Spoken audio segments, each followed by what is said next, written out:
one of the treatments that they're suggesting for me, and he found it quite successful.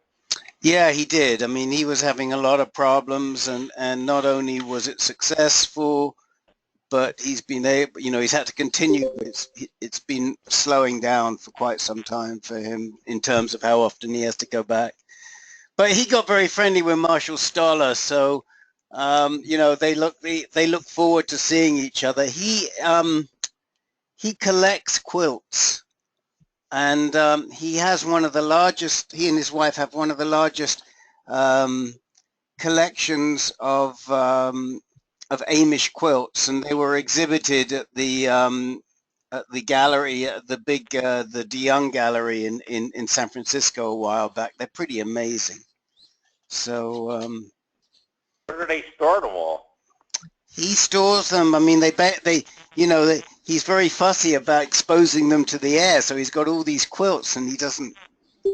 Apparently, you don't even see him half the time. Well, apparently, you don't see him half the time. I think he has a couple in his house, but he stores them. You can ask him. He stores them under special conditions, and who knows what he does. I don't know.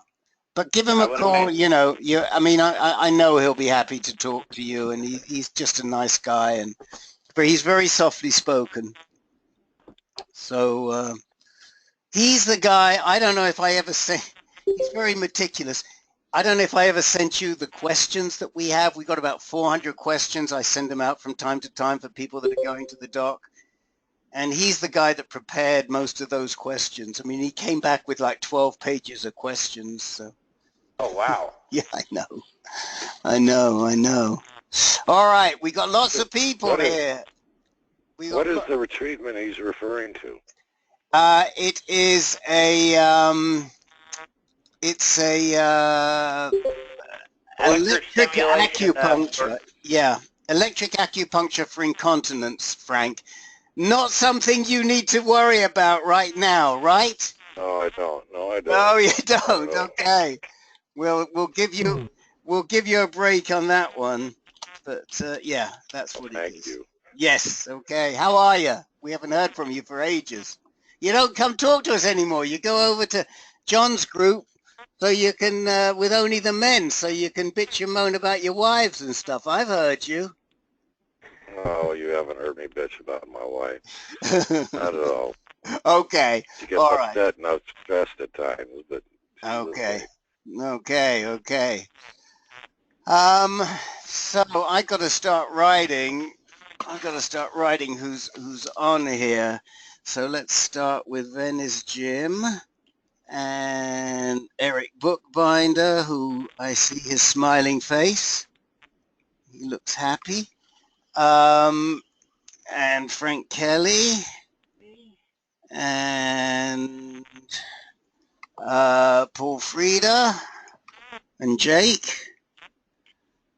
Our main man for our social media, or at least for Facebook. And let's see, and Len just popped on. Hey Len, how are you? And I'm doing well, thanks. Good. And Dennis Correa in Tucson. And okay, so we got a lot of other people that haven't been identified. So you can start calling your names out. Well, this is always fun. I never know how to do this. Start calling your names out. We'll try and get you all down here. Hi, my name is John Schofield. I'm calling in from Toronto. Oh, great, John. Okay, welcome. Thank you very much. We haven't heard from you before. No, I'm a newbie. Okay. This is my very first time. Excellent. Actually. Okay, well, welcome. Someone else call out a name.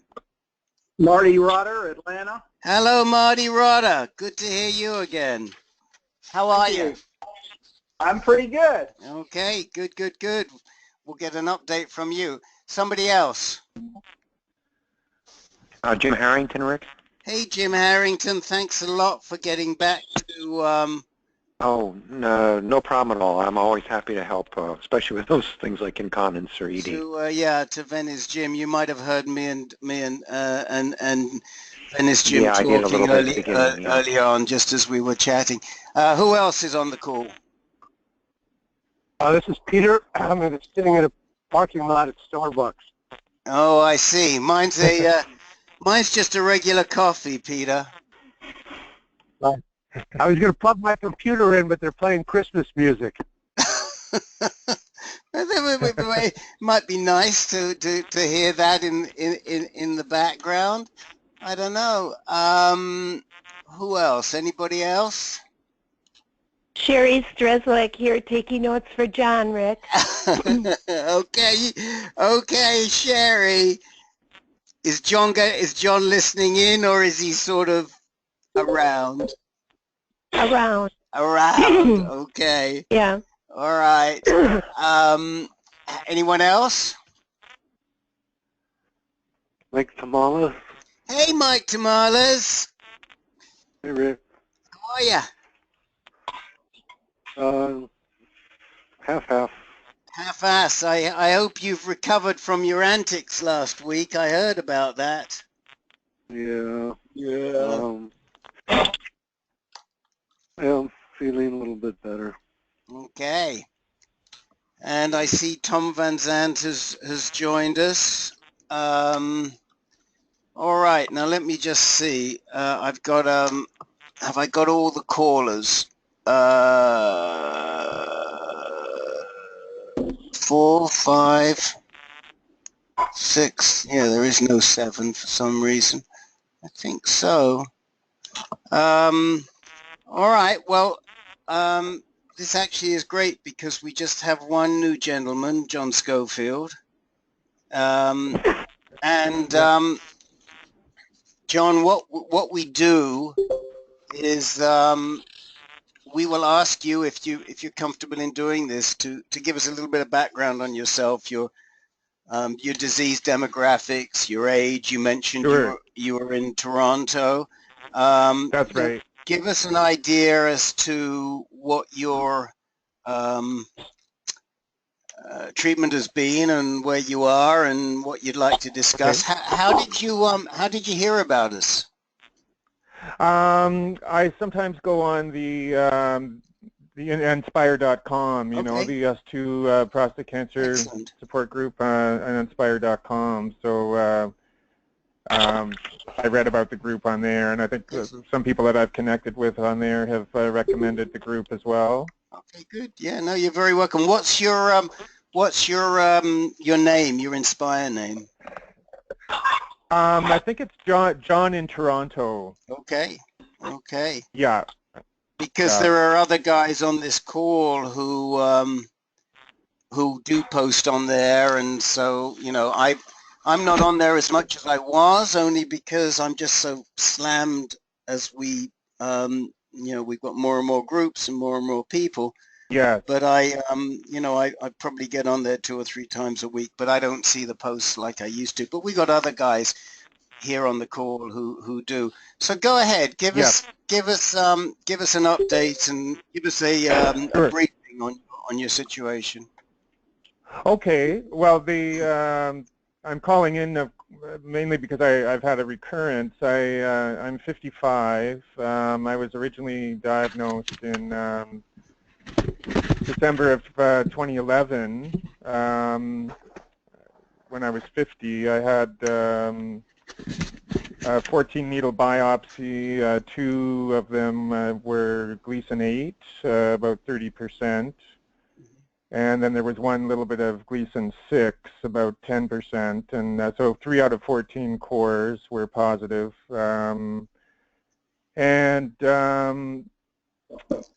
Yeah, so what else? Did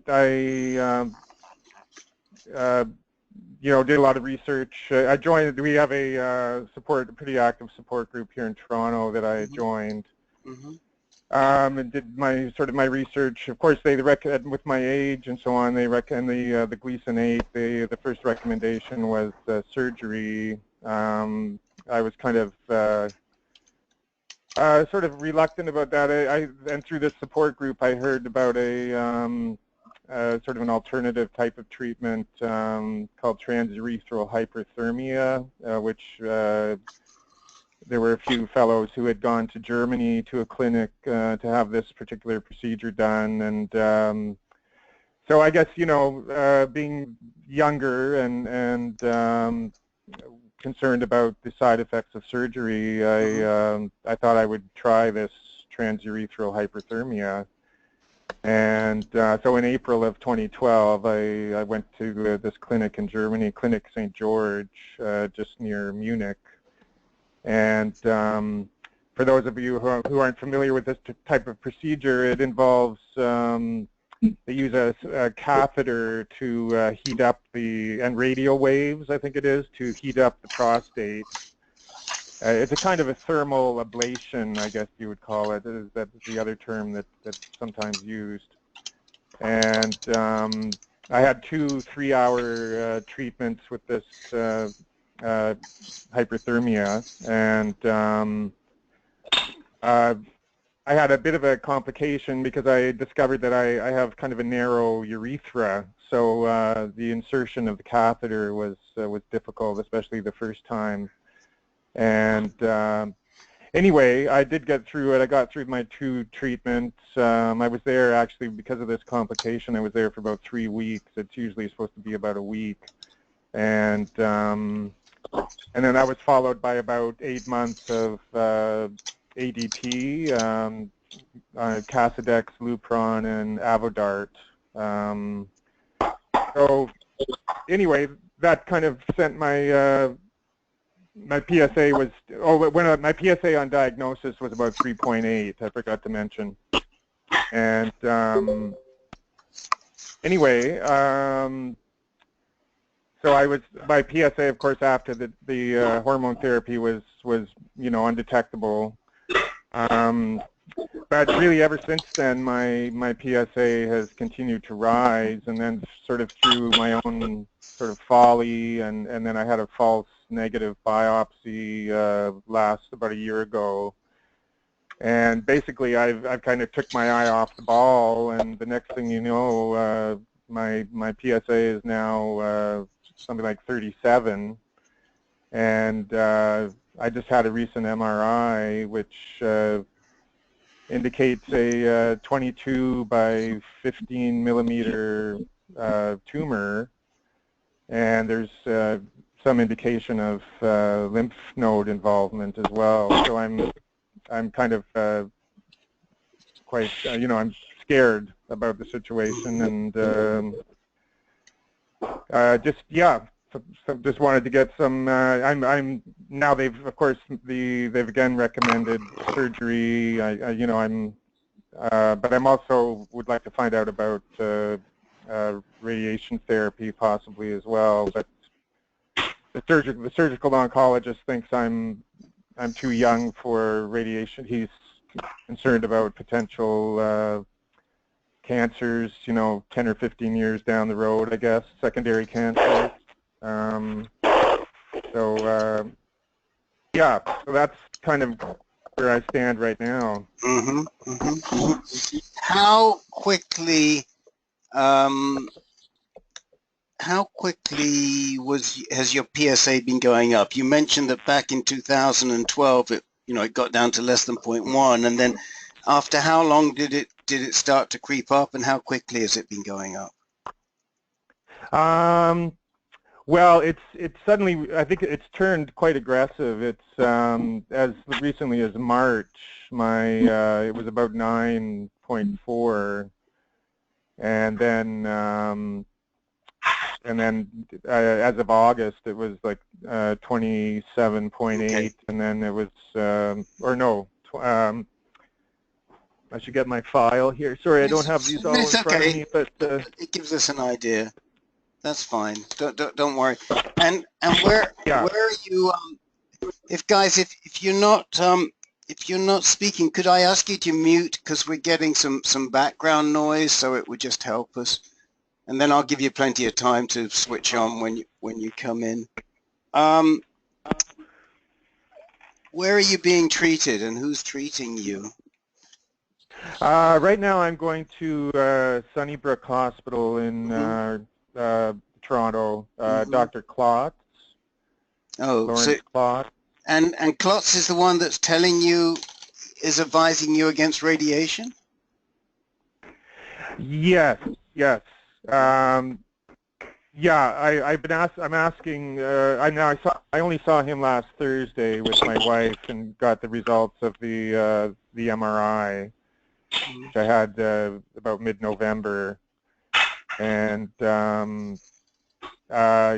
So he's definitely indicated that any kind of focal therapy is not a good idea. He's ordered a CT scan to get a better look at the lymph nodes, and but he strongly suspects that there's that it's left the capsule, and yeah. Is he the doc that's saying to you that surgery is the option at this point, and that that radiation is not something that should be considered because you're too young? That's correct. Yeah. He was saying surgery sort of offers the best survival prospects.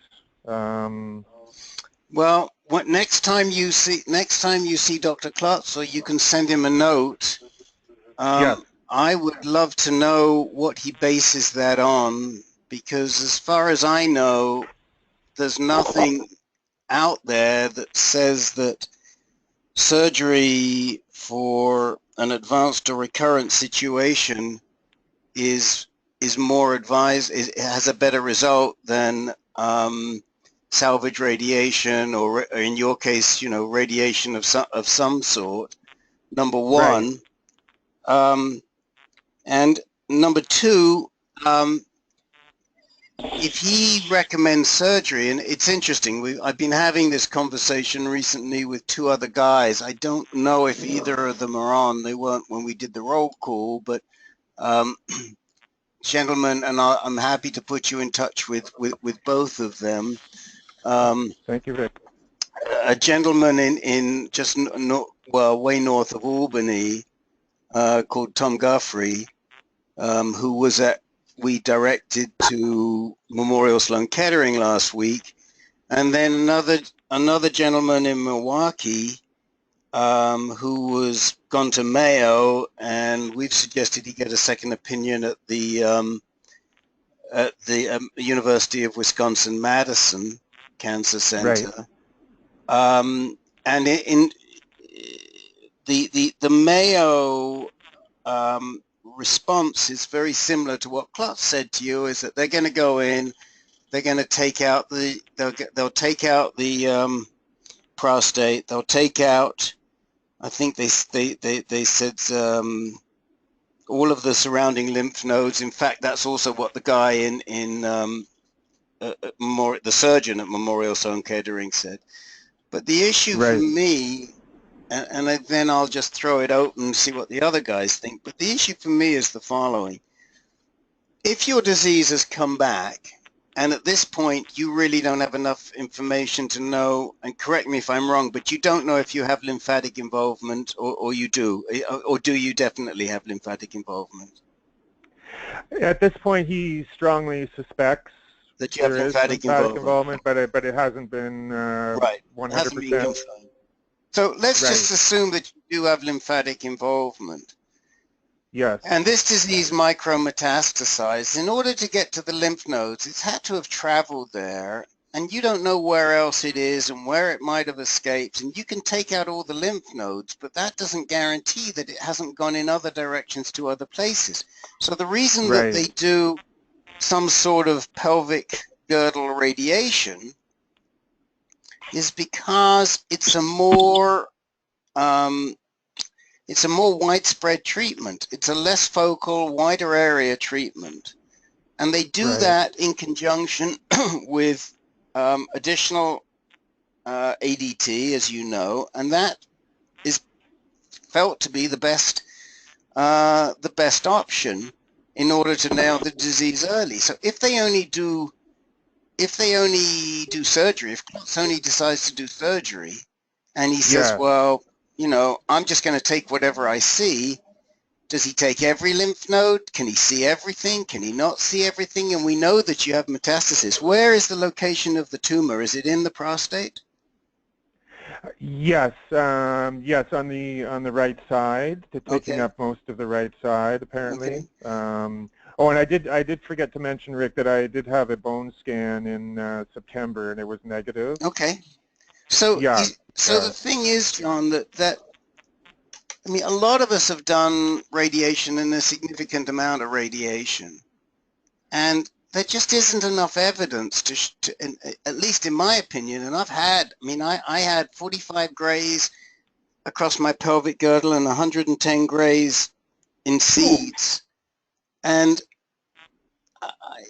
I don't believe that there's enough evidence to prove out the risk of recurrent of secondary cancers from radiation. It's not to say it doesn't happen, and there are stats out there, and there are a few people that do have issues from it, and bladder cancer and what have you, and you know, I've seen the studies, but it bothers me that he's scaring the wits out of you in terms of secondary cancers rather than referring you to a radiation oncologist who could unpack some of these other options with you. Right. Let me throw it out and see what the other guys have to say and what their questions are, and then you know, we'll come back and wrap up with you again. Okay, thanks, Rick. Guys, who would like to talk to John about this this diagnosis? This is Peter, Rick. Yes, sir. My suspicion is that any decent surgeon will tell you, John, that they'll do surgery, but you can expect radiation down the road. Maybe within a year, after the knee, or maybe within 2 years. You'll end up doing both, surgery and radiation. So the idea that radiation at this age could be bad for you goes out the window, because they're treating the disease, and they're not going to, if it's already out of the capsule, which it was in my situation, they're not going to get it all. They can't. I mean, you don't know with a fire hose and wash everything out. This micrometastasis, and they'll keep going. And the way your PSA is jumping and climbing, it's indication that you've got a pretty aggressive disease. That's right. I don't know. I would get some second opinions from, find the best surgeons you can in Canada, even if you have to travel. If you've already gone to Germany, you could probably find some good surgeons across the border in the U.S. or some in other parts of Canada, and really talk this thing through and find out what lies down the road. Yes. Thank you, Peter. Yeah, I just don't feel time is on my side, and I don't have unlimited resources, to travel North America, interviewing the best surgeons, unfortunately. So,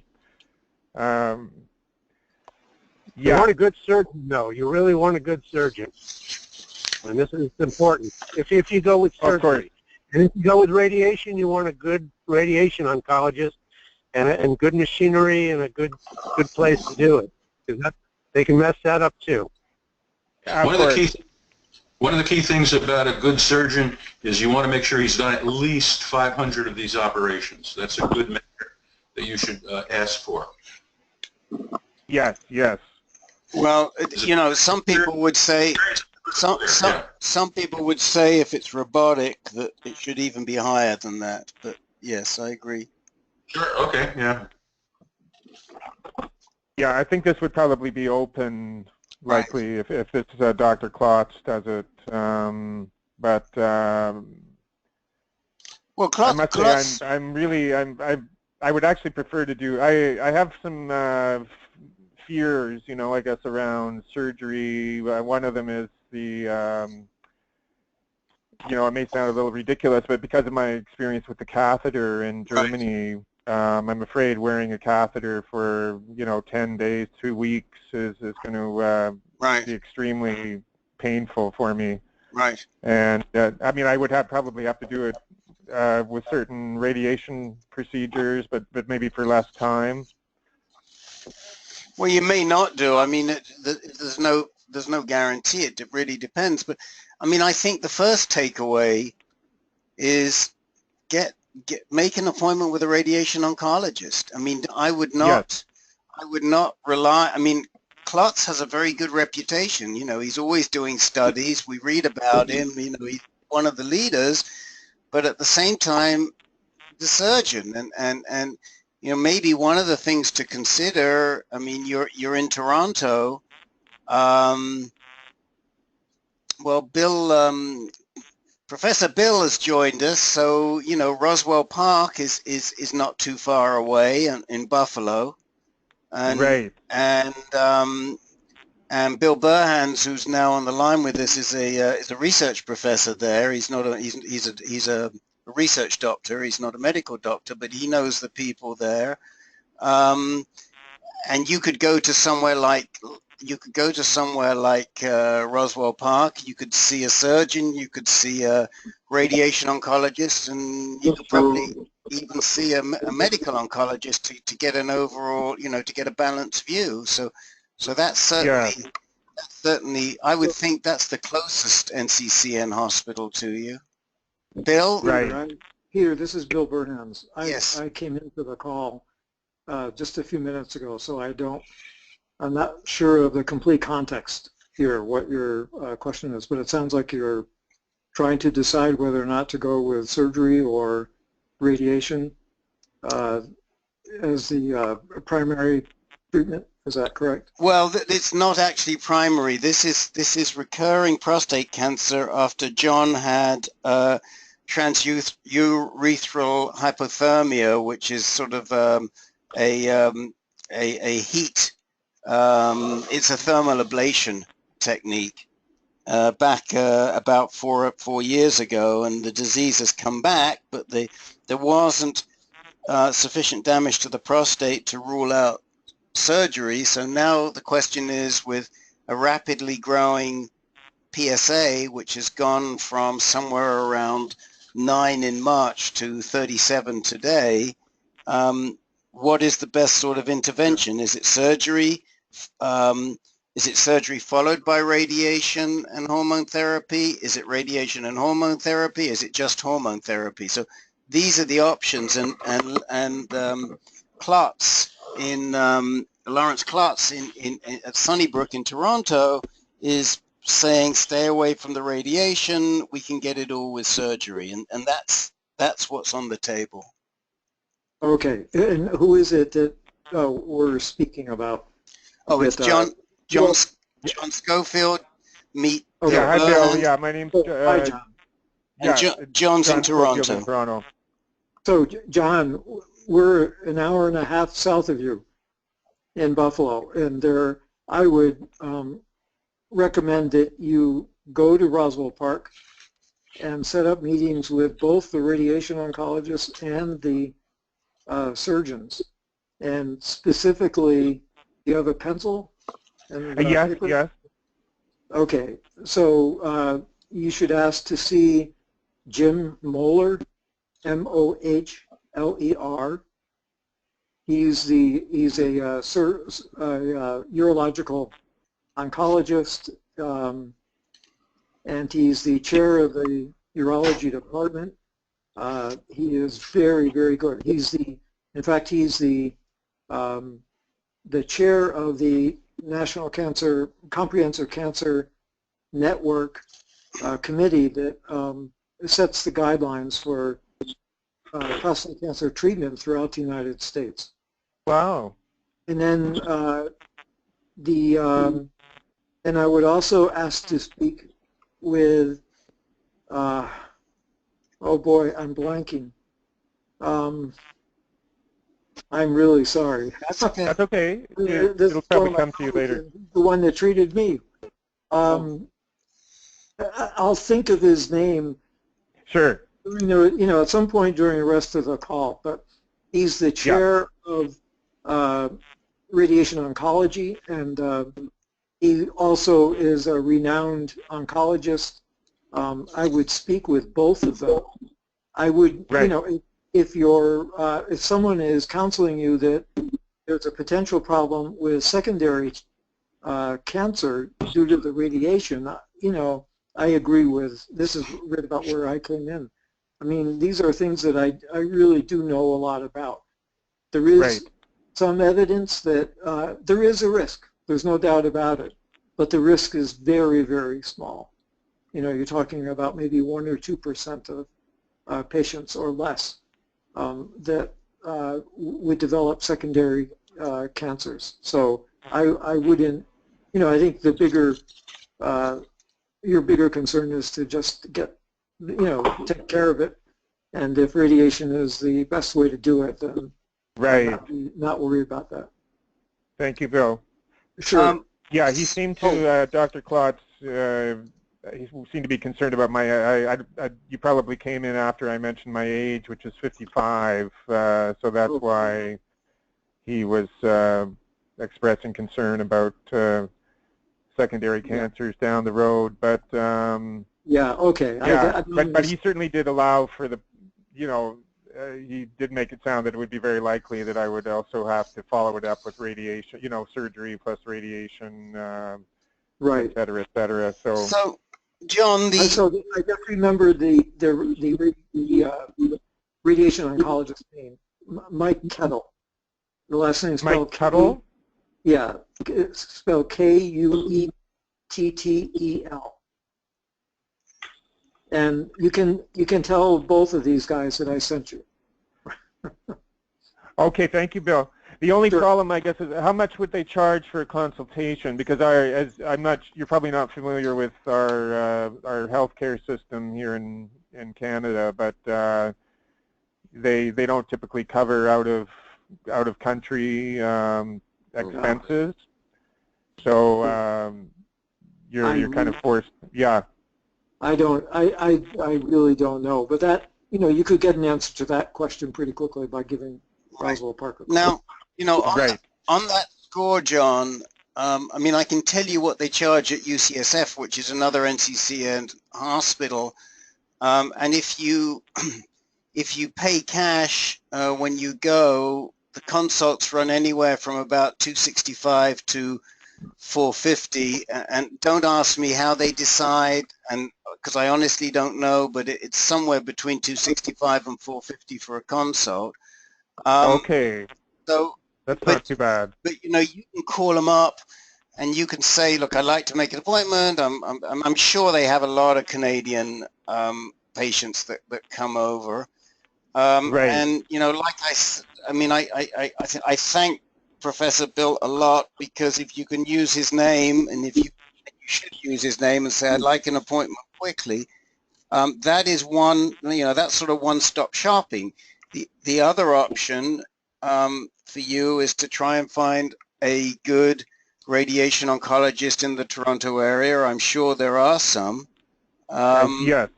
And to speak to them and let them give you the balance. But you know, that's I mean, that's certainly what I would be doing, as Peter has said. Anybody else like to chip in? I just have a comment. This is Jake. I have just a comment.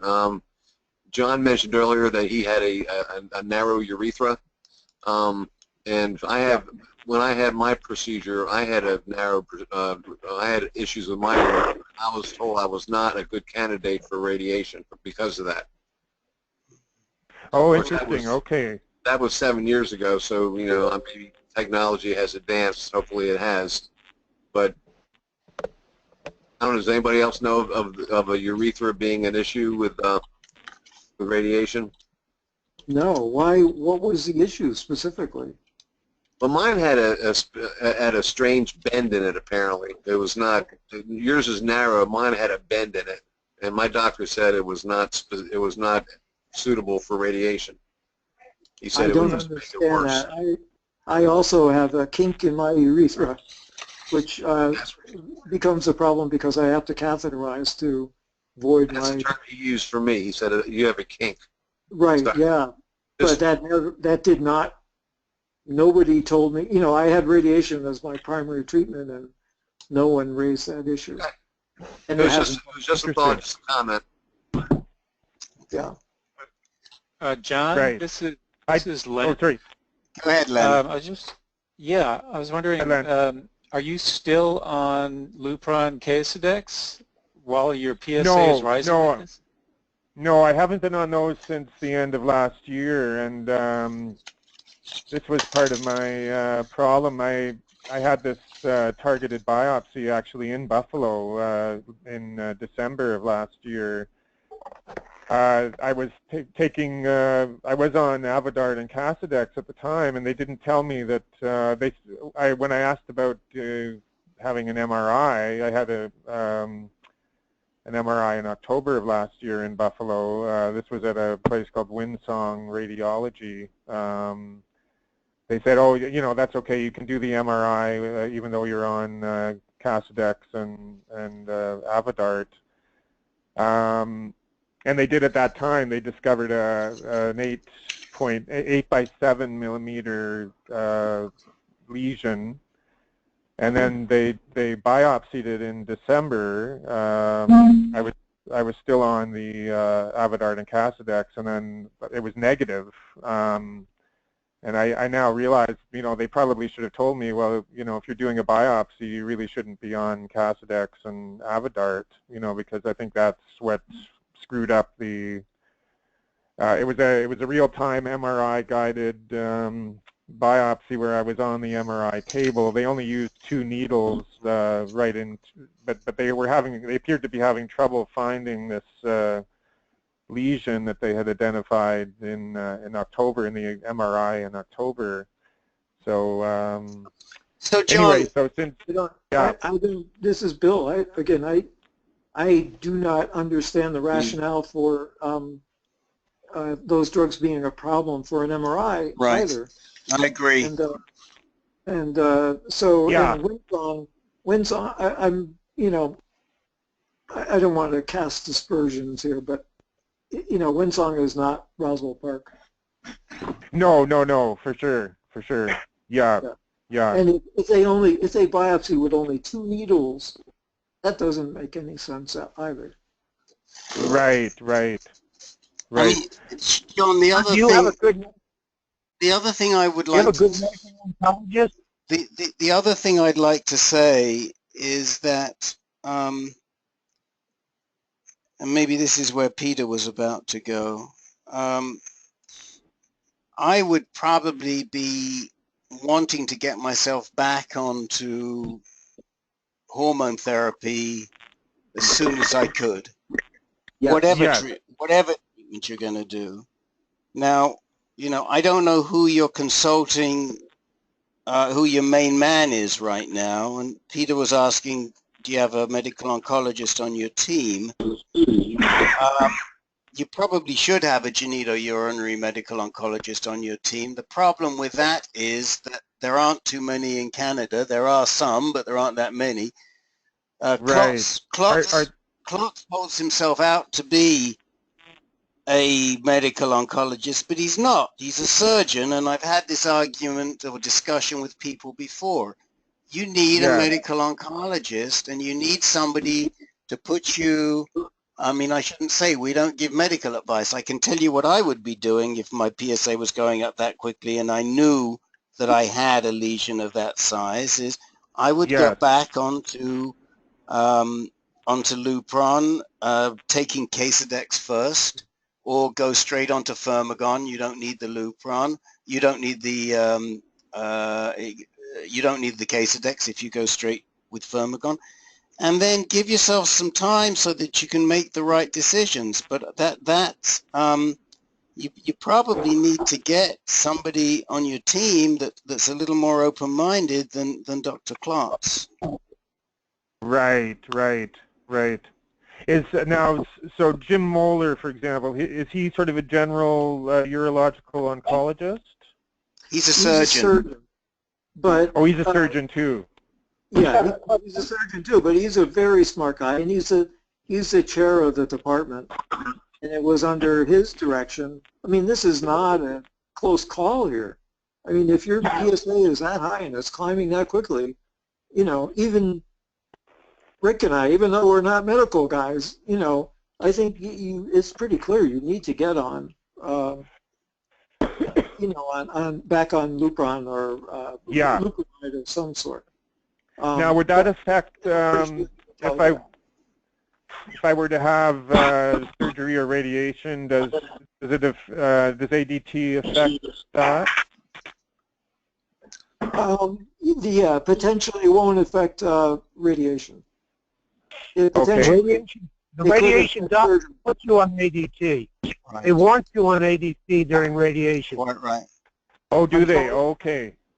With the Gleason 8 for sure. Sorry, I didn't hear that. Say that again. With the Gleason 8, the radiation people will want you on ADT during the radiation. They'll tell you to get on it. Yeah. Right. Yeah. But it could be a problem for surgery. I mean, because if it starts, you know, killing tumor cells, then you're going to be wrecking their morphology, and you know, it's going to be harder to determine margins and stuff like that. But that's something you can talk to a surgeon. Yeah, I mean it is, but you know, sometimes they will ask you, even for surgery, they want you to shrink your prostate. But for radiation, it's absolutely essential because it weakens the cancer cells, and so they'll typically put you on hormone therapy for 4 to 6 weeks before they start the radiation, because there's enough evidence that that the weakness created by starving the cancer cells makes the radiation more effective. Right. I think, you know, the evidence about you know, this is the question that many of us who are diagnosed with advanced prostate cancer face. You know, the question of radiation versus surgery, and I think it's still the case that the definitive studies to address the question of whether or not one or the other is better have not been done. But everything points to there really being no difference. You know, the outcomes are pretty much the same. Dr. Klotz referred to some study that had been done. I don't know how, I guess it was relatively recent in Sweden that indicated better survival for younger men with surgery, but I don't know. Yeah, but your situation is different, John. I mean, you've already had some treatment. The disease went away and it came back. So these studies are not necessarily pertinent to your situation. Secondly, what you need to know is how much extra the surgery will provide over the radiation and hormone therapy. Because the likelihood is you're going to have to do radiation and hormone therapy. And what you want to know is, if I do surgery, how much will that add to the likelihood that my disease is not going to come back? Now, there are some nomograms which are large statistical databases from particular institutions, and Memorial Sloan Kettering has a nomogram. You can look it up, and they have nomograms for how likely salvage radiation is going to be to give you a remission, or how long you're going to go. There are different things, but you put in your statistics and it'll give you an idea. You may not fit exactly, and you may have to jimmy it a little bit because of your you had the thermal ablation. But the point is that you should not be the issue of which is more effective, surgery or radiation, is not the discussion for you. The discussion for you is, I need treatment.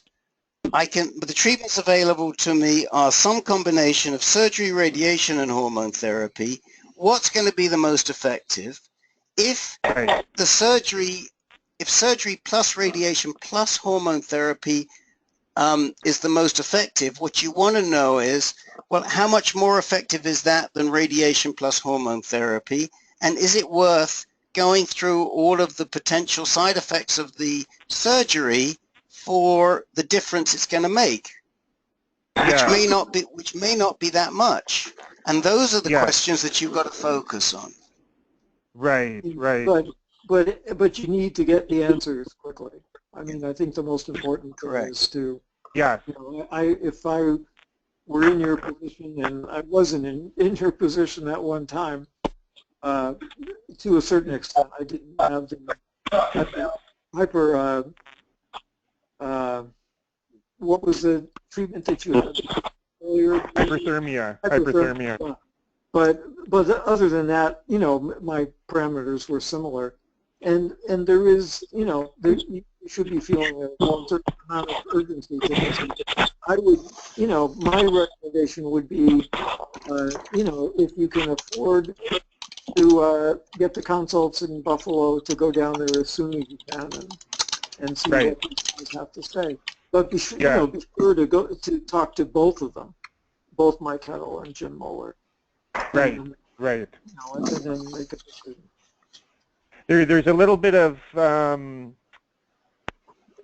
disagreement as to whether I, now there's one gentleman here, another fellow here in Toronto who did hyperthermia it was earlier this year, last year. He looked into, he was in kind of a similar situation, and he was told at Sunnybrook that they wouldn't offer him radiation therapy because of the scarring in his prostate as a result of the hyperthermia. But then another friend of mine who's in Montreal, who also had hyperthermia, he consulted with a radiation oncologist in Montreal who said it would be no problem. So there's some, you know, disagreement there. But so I don't know exactly whether I'm, you know, they would even offer me radiation therapy. I'm hoping I could find someone who would. But once again, I don't, you know, I can think of no rational reason why scarring should be an issue for radiation therapy. I mean, I'm not an expert here, but I do know, you know, enough to wonder whether or not that perhaps is a miscommunication between a doctor and your friend, perhaps. So, you know, so it'd be best to get a definitive answer from somebody who is an expert, but I don't think that it would be a problem. I'm gonna close this out at this point, only because we've got a bunch of guys on the call, so I want to make sure we've got enough time to go through everybody. John, first is you're really welcome to come back. Do you have an email address so we can put you on our distribution for and you can get notice of our calls? Absolutely. Yeah, it's JL Schofield, SCHOFIELD. Okay. At hotmail.com. Excellent. So we will put you on. Our next call is going to be next Tuesday at 4 o'clock your time, 6 o'clock back east. You are always welcome. You can give us a report. If you decide to go down to Roswell Park, at least to consult with these guys to give you a better framework, then you know, you can report back. If you want to be directly connected to Bill, send me an email. I think you've seen it on Inspire, but it's R as in Rick, D as in Davis, RD at ANCAN, A-N as in Nelson, C-A-N as in Nelson, ancan.org. And, great. Thanks, and Rick. I'll connect you through to Bill, but I think the takeaway here is, think about talking to your doc about hormone therapy as soon as you can, and get some more opinions so that you can make the determination as to whether surgery is going to be is going to make sufficient difference to go through the potential comorbidities that it would produce. Yes. John, just going to quickly write down my email address. It's okay. Is this Bill? Yes. Yeah. William, okay, thanks, Bill. This is one of two email addresses I have. This is not my university address that you have, Rick. Oh, okay. So it's william.burhans, spelled B as in boy, U-R-H-A, N as in Nancy, S, at roswellpark.org. And my office and lab are right down the hall from the clinics. If you end up coming to Roswell Park, why don't you just give me shoot me an email, and if you want to stop by and talk about what they told you, I'd be happy to do that too. Thank you, Bill. Thank you. And guys, could I just because my emotionally I'm feeling a little beaten up. Yeah. What do you think my survival prospects are? Of course. Nobody has a crystal ball, but I would say this to you, that if you get on the stick and you contain this where it is right now, obviously, and you get durable remission, then they're obviously very good. If it's escaped already, there are so many. If it's escaped already, then the protocol answer is 5 years. That's what they'll always tell you. But there are so many treatments out there today that if you respond well to the treatments, you may be able to manage this disease for years and years and years. And you have so many options. So, this isn't, I don't want to say it isn't, because we don't know. We don't know enough about your type of prostate cancer. But, I don't think anybody can really say, and the best you'll get out of anybody is probably 5 years because of, 5 to 7 years, but it could be a heck of a lot longer than that. But you've got to get on the stick and starve this cancer right away so that it doesn't go any further. And the other thing is, if you're feeling emotionally beaten up, let me also recommend another of our support groups, which is it's called the Inner Conversation. And whoever just came on the call, you're very welcome, but if you could mute, it would help us a lot, please. Yes, I'm sorry.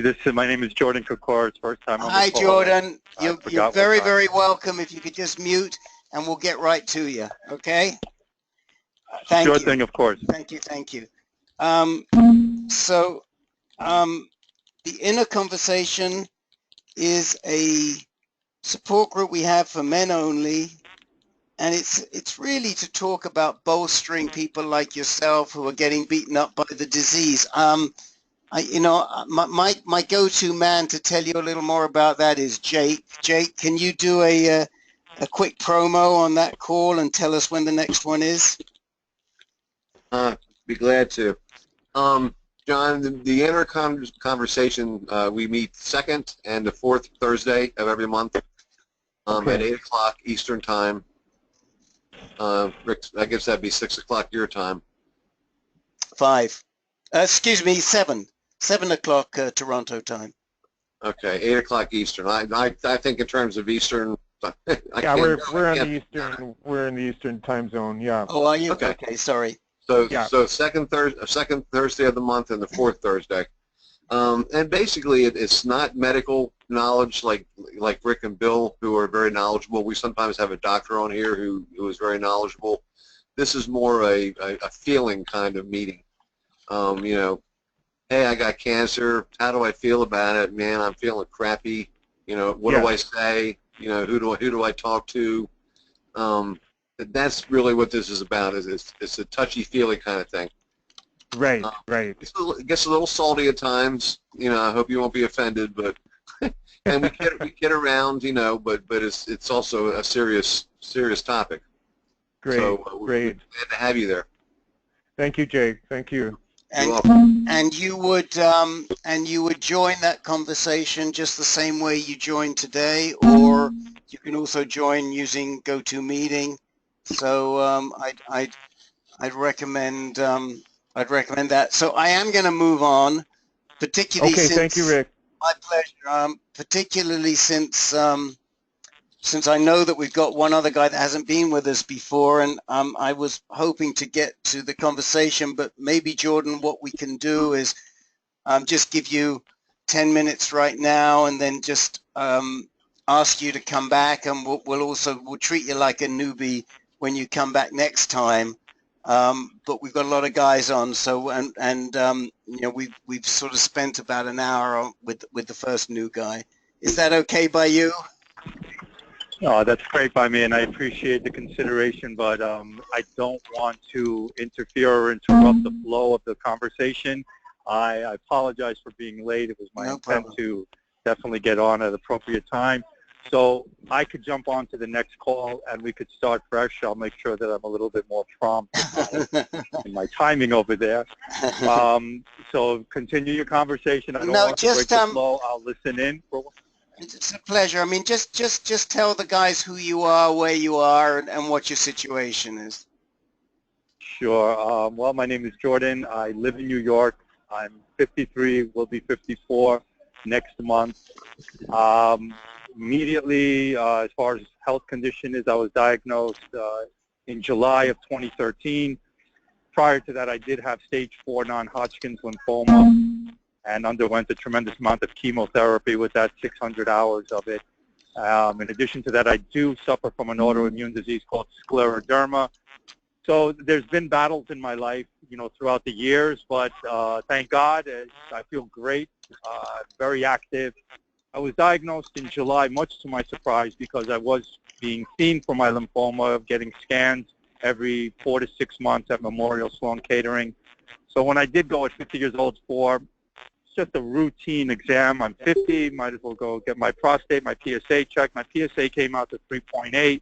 My family doctor told me not to worry about it. Don't worry, it's nothing. Just go away. I was planning on a trip to Europe. But having a history like I did, I didn't let it go. I went to a urologist the next day, and that same day he performed a biopsy.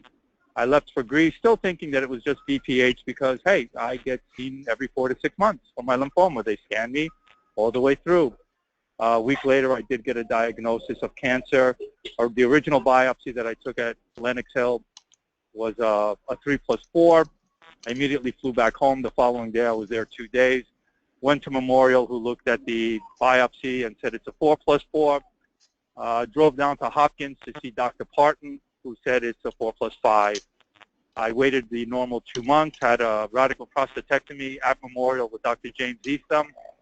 A couple of days before the prostatectomy, they did the endorectal MRI. It came back negative, but as a standard, they did do a lymphadenectomy, an extended version.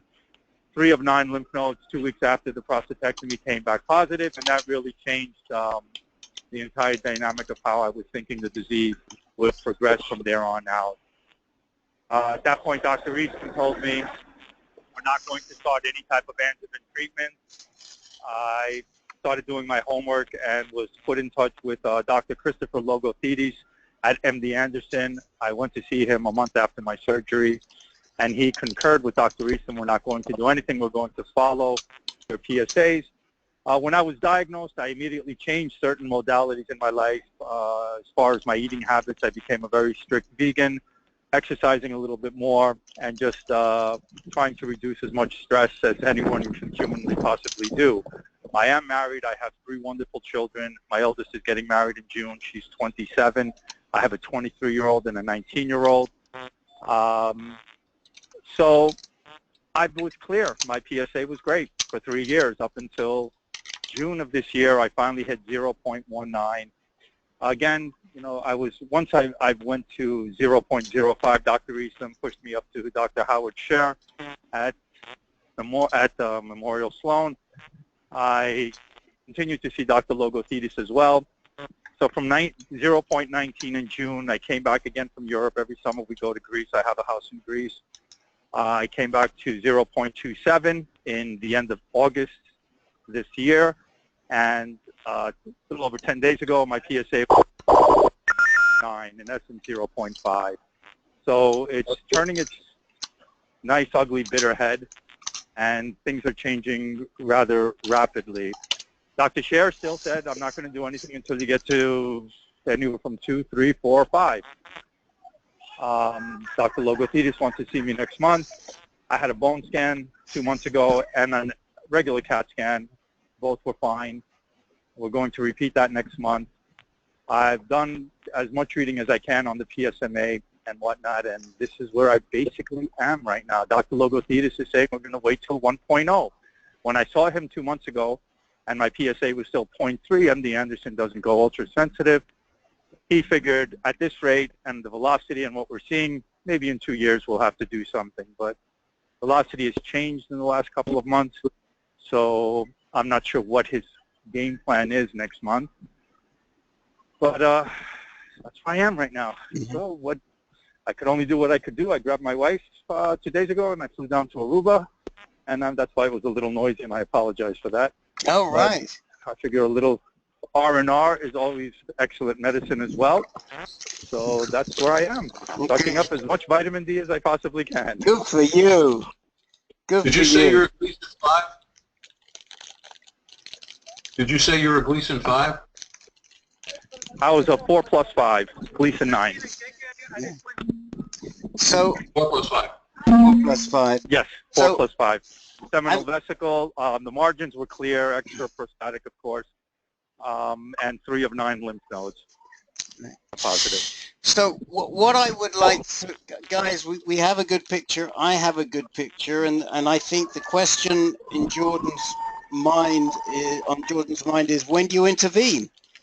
Do you wait? When do you intervene? Yeah. And I think we can do something. I think we can have a pretty good discussion around that for you. I would suggest, well, as I said, I don't want to break the flow of your conversation. I know I came in late, and I did my apologies, but well, it was really to the benefit of John Schofield, because we would have cut John Schofield off after half an hour and spent half an hour with you. So so John is quite happy you came in late. Oh, sure. It's an interesting situation too, because it's kind of a little similar to, you know, if I end up having positive lymph nodes, you know. Yeah, there is a similarity. Right. So anyway, our next call is going to be next day. We'll be at 6 o'clock New York time, and Jordan, come back on, and you know, I don't know, I can't guarantee how many people will be on there, but guys, if there's anybody that wants to help and contribute, come back on next Tuesday, and we'll go from there. And I'm going to I'm just going to do a roll call at this point in time, and we'll talk to you again really soon, Jordan. Well, I appreciate that. Thank you. Okay. Hey, Rick, before you go on, there's another caller that has been identified. Yeah, I know. I'm aware. We'll get him now. Anybody else wanted to say something before I move on? Well, we're getting a lot of background noise somewhere. Yeah, I do. Yeah, I know. The background noise is coming from Jordan. Unfortunately, they're partying around him. Oh no, I'm on mute now, guys. I just muted. I just demuted, but I put mute back on. So okay, I'll mute myself again here. Yes, thank you. Do you have Jordan's email? I do. Yes, I do. I have Jordan's email. Okay. You can send it to you. Yeah, I'll forward it to you.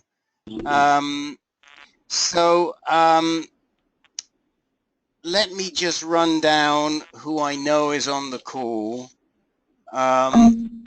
because there's a couple of people that I think are First of all, well, let me start at the top. We got Venice Jim, Jim Cameron, Eric Bookbinder, Frank Kelly, Paul Frieda, Jake Hannum, Len Sierra. I think Dennis Correa has left us. John Schofield, Marty Rodder, Jim Harrington, Peter Kafka, Sherry and John Streslick, Mike Tamales, Tom Van Zant, Bill Franklin, Bill Burhans. Who have I missed? This is Dan from San Francisco. Richard Foodie. Oh, wait a minute. Dan Louie. Hello, Dan Hi. Louie. And yes, I did see you, Mr. Foodie. Welcome back. Welcome Thank you, back. Mr. Davis. Mr. Foodie, if you send me pictures from your most recent show, I will put them up on our news and events page. I shall. What was the show? A Pajama Game. Pajama Game. What's the big song from Pajama Game? Well, there's Hernando's Hideaway. Oh, we like that. Slow Heat. Wait a minute. Slow Heat, okay. Yeah. Hey there. Hey there. Hey there. Thank you. Who was that? Who was that threw that? That's Len. I went to thought it see was him. Oh, you went to see him. Okay, how Yes, was I he, did. Len? What did He the was critics? He was fantastic. He did a great job. Really? Did he have his own singing? Did he have his own song with a couple of other guys or anything like that? Yeah, he did a little singing. No, I don't believe he had any solos, as I recall. Or if he did, they were very brief. Right? Yeah, he did have a Rich, solo. I have that right? You did have a And my solo. very first solo. Okay, and a little tap dancing in there, maybe a little Fred Astaire action. Well, with the ensemble. Okay. Well, Richard, we are very thrilled to have you back on the call, and hopefully everything is under control with your prostate cancer as well. Well, thank you. Yeah, I had my 3-month follow-up at the beginning of November. Okay. So we're just going to come down. So do I have everybody? I think there's one person that I haven't. There should be one other person, caller number 11, who I haven't identified. But has anybody not identified themselves? Oh, that's Dan Louie. That's who that is. It's Dan. Number 11 is Dan. I know who it is. Okay. So let me run down. Well, I'm not going to run down. What I'm going to do, first of all, as I've said, is if you let me know things ahead of time, I will give that priority. So we've got 2 priority items for today. And those are a discussion which I think could be really interesting with Frank Kelly about ketones. And then from there, I want to move on to Sherry and John have asked about C11 acetate scans.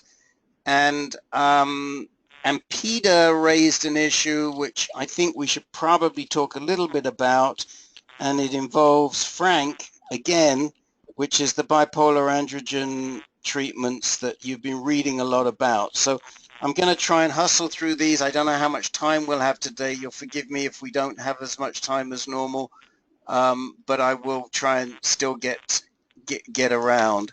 So let's just kick off with this issue, with this Frank Kelly issue and ketones.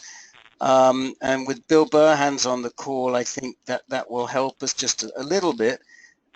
Frank and Lisa sent me a note a couple of days ago. So what do I know about ketones? Is there any sense in having in these ketone diets? Ketone is spelled Ketones. And when I looked at ketones, and I've heard about ketones before, and I stand to be corrected by Professor Burhans, but my understanding is that these are some sort of protein that is generated when we burn off fat, and it's measurable in the body, and when you have too many ketones, it's not good, and if you have too few ketones, it's not good, and it's a big issue with people that are diabetic, and too higher level and too lower level are both treatable conditions. And I think that when I read the idea of these ketone diets that sort of which are a magic cure for cancer, what they're really getting at is A, reducing sugar levels in the body, and B, some sort of starvation procedures, and which brings us back to our friend or Bill's colleague Walter Longo, who recommends starvation diets around the time that you get chemotherapy. And the way that I read it, Bill Burhans, is that this whole idea of ketone diets is sort of in the same basket as Walter Longo's theory. Would you like to comment at all on that? So, Rick, I knew nothing about the connection between ketones and cancer that you refer to in your email that you sent to me earlier this afternoon. Mm-hmm. And so I did some digging in the literature, and as far as I can tell, it is very much related to what Walter Longo was working on.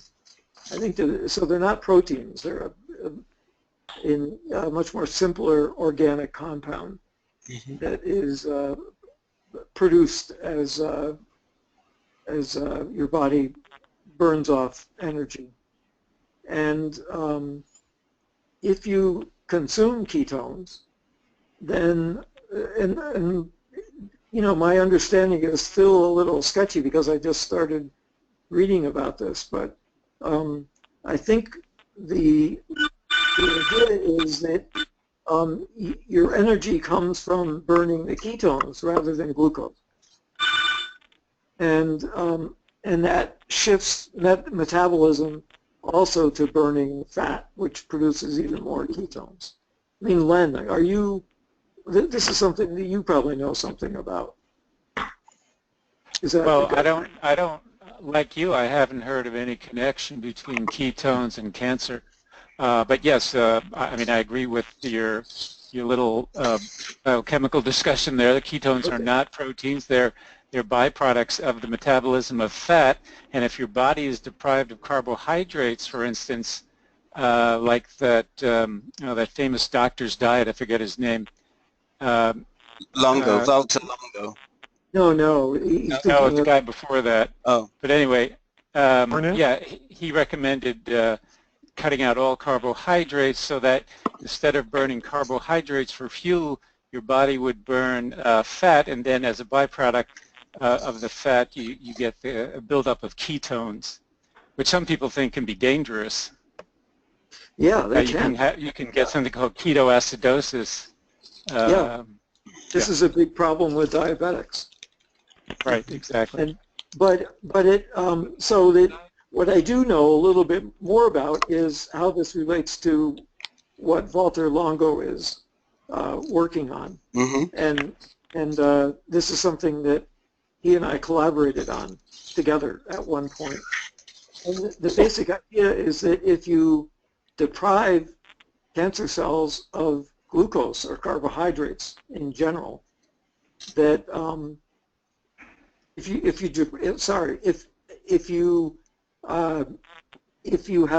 you starve yourself, by starve I don't mean, what I mean is if you stop eating for a couple of days, that will provide protection from the damaging effects of chemotherapeutic agents. So I'm sorry, I'm losing my voice here. No, that's okay. So I don't want to make you talk. I don't want to make you talk too much, but I want to go back to Frank and Lisa. Because they're the ones that said, well, is there any validity to this ketone diet? And they may have some thoughts, some questions. Has this helped you at all? Are you more confused, less confused? I need to learn more exactly about what the effect of ketones is, but yes, if it has the same effect of a temporary starvation diet. Right. The evidence now is very strong that it will selectively kill cancer cells rather than normal cells. Right, and that's how I read it. So let me go to Idaho. Come in, Idaho. Well, first off, let me take exception to the fact that I bitch about my wife. I think she's an angel. Okay, I'm sorry. I stand corrected. She takes very good care of me. Okay. That's all right. This was just sent to me by my brother, who has somebody that sells the stuff, and they mention nothing about cancer care in the literature from the company that sells the stuff.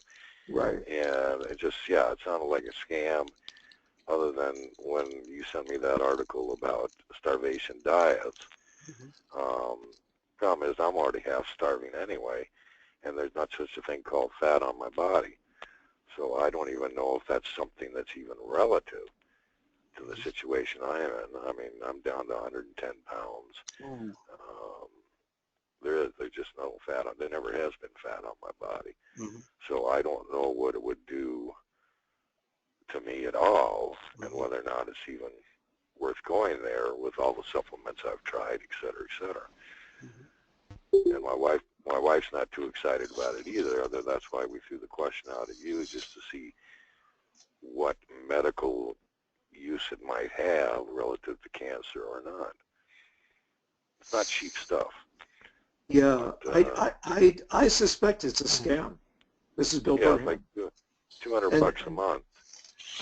And I need to learn more about it. But from what I learned today in my reading, it may duplicate the effects of what this fellow Walter Longo is attempting to do, which is basically get to the same point by temporary starvation. And if that's what it does, then there may be something to it. But at this point, I don't see anything in the literature that makes the connection between consumption of ketones and a beneficial effect in terms of cancer. So I would be very skeptical. I'm going to try to learn more about it, and maybe we can return to this topic in the future. Okay. Yeah. Well, the thing you sent me, Rick, was the most I found about medical use of it at all. Okay. Nothing else is anywhere. It sounds like more of a diet training for people that are trying to put on muscle, burn off fat. Right. Right. And what I sent you was what I sent to Frank, Bill, was the Economist article on Walter Longo that appeared in July, that he was handing out, or his folks were handing out at the PCRI conference. And if anybody is interested in getting that, they can email me, and I'll send them the link to it. When I've got a second, I'll put the link up. If I can, I'll put the link up on the GoToMeeting site right now. So I'm, in the interest of having to get through quite a bit today, I'm going to move on. And yes, Rick, can I take 20 more seconds? Yes. Just say that since we last talked about this stuff maybe a year ago or so, there have been clinical studies that were completed that clearly show that there is something to Walter Longo's approach. Right. Yeah. And so, it might be a good idea to schedule, a little bit lengthier discussion of this in the future. We can talk about it. And in the meantime, I'll try to see where ketones fit into the picture. I suspect that they don't. Well, what I would like to say is, what I would like to ask, if you would consider it, is to let us know when you would like to talk about it, because there are a lot of people on chemotherapy and a lot of people interested in improving the efficacy of their chemotherapy. And when you're ready and you feel like you could spend 10 or 15 minutes, we will do it. And we'll highlight it when we send out the call notice. Okay, I'm going to be next week during the Tuesday call. I'm actually going to be on a plane to Ireland. Oh, right. So I won't be able to do it then. Don't worry. And, look, there's no hurry. But I'll send you an email. That's and let great. You know when We'd might love be a it. good time. We'd love it. We'd love it. We'd love it. Just keep us posted. And guys, those of you who are on joining through GoToMeeting, I've posted the link to the Economist article on there. So let's go on to Sherry or Sherry and John, depending on if John's there or he isn't. But Sherry, you had some questions about the relevance of the C11 acetate scan. Do you want to tell us what was on your mind? Well, I don't really know much about it. I don't. I wanted to talk about the value. Is it the scan that is still done frequently at? It doesn't seem to be at all facilities. Can we just talk about it? Does it better points out the tumors more than an MRI or a CAT scan. That's correct, is it not? Mm-hmm, mm-hmm. So. And then does that help identify, once the tumor is identified, a treatment plan for that or not? Well, or can it? First of all, I just want to say a couple of things, and then maybe there's a couple of guys who are pretty good on or know quite a fair amount about scanning who are on the call. But the first thing I just want to say to you, Sherry, is that it is a more defined scan than the regular MRI. There's a spinner involved, and it has to be done within a certain time, and they spin this C11 acetate and they infuse it into you, and somehow or other it sticks to cells that are. Marty, would you be good enough just to mute if you could, please? It sticks to certain prostate cells, and so it lights up. I mean, that's an awfully pedestrian way of describing it, and maybe one of the other guys can do a better job. The question that I would have is the relevance for somebody like John, because in John's case, we know that the cancer has metastasized. Isn't that right? Correct. So if the cancer has metastasized, is the C11 acetate scan going to tell us anything that would change his current disease treatment, his current protocols? And this is a really important point for everybody who's on this call, that there's all kinds of bells and whistles and gizmos out there, but you always have to say to yourself, well, if I did this, what difference would it make to what I'm already doing? And if you have a scan like a C11 acetate scan, and you're wondering if your disease has metastasized, it's a very, very important tool. But if you know that your disease has metastasized and it's in the bone, is it going to tell you anything more that you didn't know already? And is that going to make a difference to what your next treatment is going to be? And that's the question I think that you have to ask yourself, as opposed to, well, how defined is the scan? I'll come back to you, but let me just ask Len or Bill or anybody who's on the call that would like to talk, or maybe somebody who's had a C11 acetate. Rick, this is Marty. Go ahead, Marty, please. I had one in June with Dr. Almeida at Phoenix Molecular Imaging. Excellent. At the time, my PSA was only 0.2, but I had an MRI that showed some suspicious areas in lymph nodes, and so after talking to him, they thought that that maybe it would show something. It didn't. What I can say though is the process is very professional. Dr. Almeida spent 45 minutes going over the scan the same day, the next day after it was done. It's a 2-day process.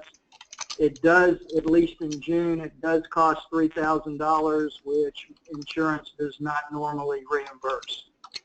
And I totally agree with everything you said about getting all the bells and whistles. I don't regret doing it because I was on a chase to find the tumor at the time, and I thought it was a good idea at the time. It just didn't work. It just didn't show anything for me. But in terms of the process and Dr. Almeida and his staff, it was very positive. So let me ask you a question, Marty. If you knew that God forbid, the cancer had metastasized, and say there were a couple of spots in your bone, would you still have done the C11 acetate scan? At that point, probably not. If I knew all those things, I don't think I would have gone. Like you said, I don't know what it would add. Technically, when do they use? When do they use it then, Rick? When do they use the scan? Well, they would use it. They would use it. If there are meds. Yeah, no, they would use it for somebody like Marty, who's trying to figure out if his disease has actually metastasized or it has not. In other words, some of the discussions we had earlier with John Schofield. Yes. I mean, it would be a good scan for somebody like John Schofield, where he thinks it may have gone to the lymph nodes. He's not exactly sure, but this would be a good way for him, one of the better ways for him to identify if the cancer has already infected the lymphatic system. Okay. So when my John had a CAT scan that showed he had Mets, that's when he started Lupron. Yeah. And after the Lupron, and I'm sorry I don't speak as eloquently as all of you guys. No, you do. You're doing fine. After the Lupron, they redid the CAT scan, and some of the Met, they had shrunk or disappeared. They weren't on the scan anymore. Right. Where I'm going with this is if he starts failing Lupron, and I don't know if he is or is not, how can we stay ahead of any new Mets just with a regular CAT scan? Well, if he's failing Lupron, it generally means...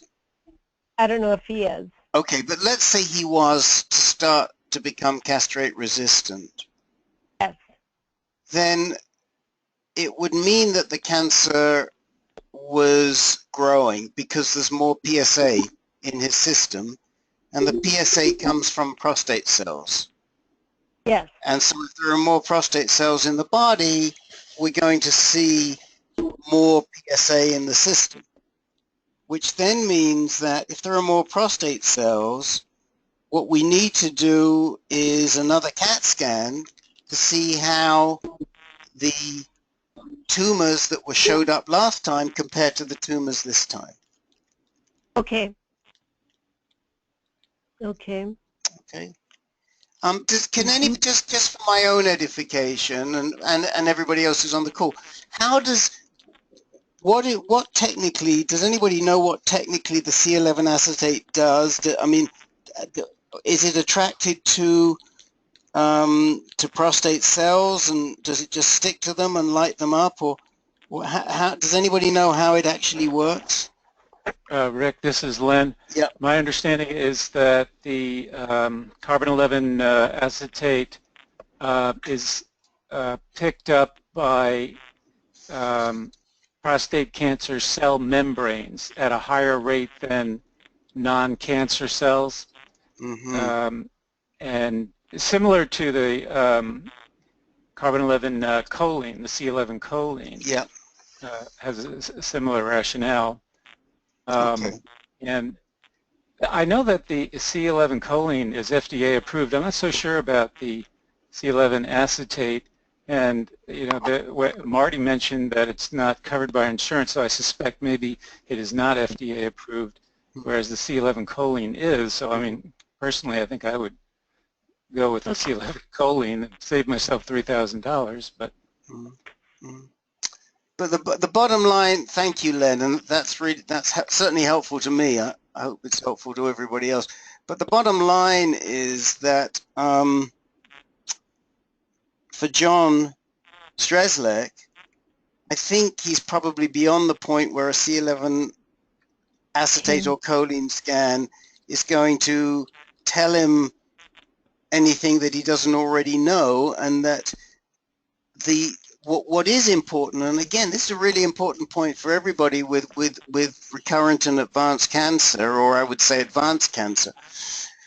PSA is not always the best. When we've said this before, PSA is not always the best measure. People produce PSA at very different rates. Eric, who is not, oh, he's there. No, it isn't Eric. It's somebody else walking through his kitchen. Eric produces very, very little PSA. You know, he's got extensive Mets, and his PSA is now in the 8s. Doesn't produce much PSA. Other people may produce a lot of PSA. I mean, John Schofield at the beginning was telling us his PSA is 31, but there doesn't show anything. Nothing shows up on a bone scan. So once you get to more advanced disease, rather than relying on the PSA, it's always good to compare scans over a period of time. Anybody else want to comment on that? This is Bill. I think that it's C11 acetate scans are equivalent to say F8 fluoride 18 PET CT scans. They're useful for, just as you said, following progression and assessing the therapeutic effects, you know, especially for guys whose PSA is a less of a determining parameter. That's the case for me. I also have very low PSA. So I have F18 PET CT scans about once every 3 months just to see how things are going. I don't think, from what I know about C11 acetate, it's about comparable to F18 PET in its ability to detect this first disease. So it's you know, it's no better than the technology that's already there, and it's just as useful. I don't know. Does that help? Yep. So Rick, yes. Since you brought me up, I wanted to say that you know the experimental drug that I'm on has not, my PSA went up to 8 and it's staying at 8, but the scans show that the cancer is not growing. So once again, you know, first of all, the PSA indicates nothing for me, and secondly, you know, I had to have the scans to see if the cancer was still growing. Without the scans, I wouldn't have known because the PSA was still up. Exactly. But didn't tell anything. Was that a C11 scan, Eric? Oh, I had several scans. I had a bone scan, a CT scan, and an experimental PET scan, and they all showed about the same thing.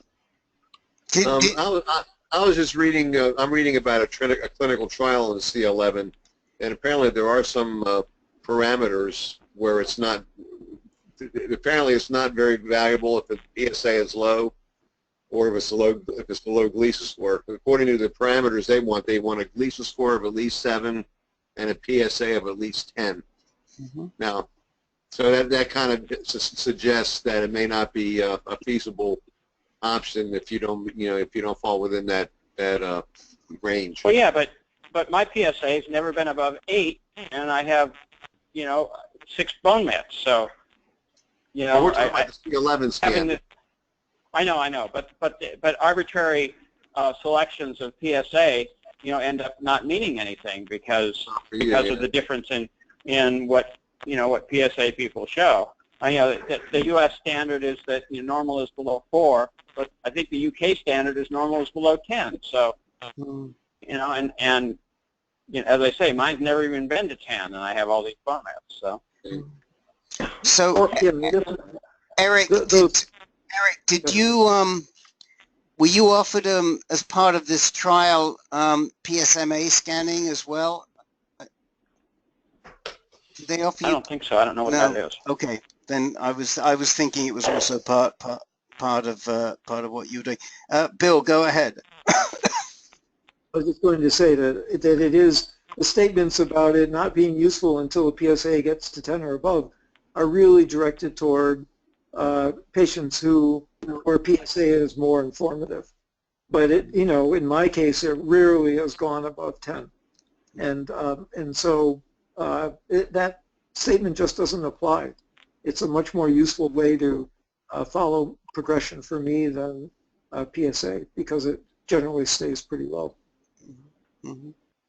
So, Rick, yes, this is Marty. Go ahead, Marty. Dr. Almeida will tell you that 2.0 is the most effective starting point. Uh-huh. That's what he claims his research shows. Mm-hmm, mm-hmm, mm-hmm. The other thing I wanted to mention, if the lady still wants to explore scans, I don't know a lot about it, but there's a new, you probably are aware of, I'm not sure how to pronounce it, Oxumin, which is a new contrast agent that was developed.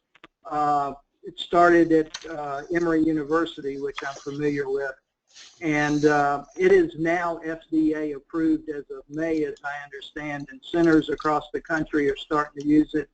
Don't know whether it's better than the choline or the acetate or the PSMA or any of that, but if somebody wanted to explore it, that's another one to look at because it is becoming available across the country. Mm-hmm, mm-hmm. Yeah, the Oxymin has a much greater shelf life. It's more viable to use in other places. That's why there's only a couple of places, Mayo and Dr. Almeida's place in Arizona that do the C11 stuff. My understanding is that low PSAs are the advantage of using the C11. They might have some parameters for this clinical study, but it's having a scan will find something in your bones at the PSA of 2 is a great advantage for someone who's has recurrence and they don't know where the recurrence is, and it opens the door for some spot radiation rather than waiting for things to get out of hand. Mm-hmm. That's what I've heard about it used most usefully. Right. Exactly. Right. But that, and of what course. Was that? What for the spot radiation? So what Peter was saying is that it's very helpful to identify if you have bone mets early on, and right, and because you can spot radiate, but again, in the case of John, we know he has the mets. So, a discussion that you might want to be having with Dr. Liu is, well, should we be spot radiating these mets or not? How many mets does John have at this point?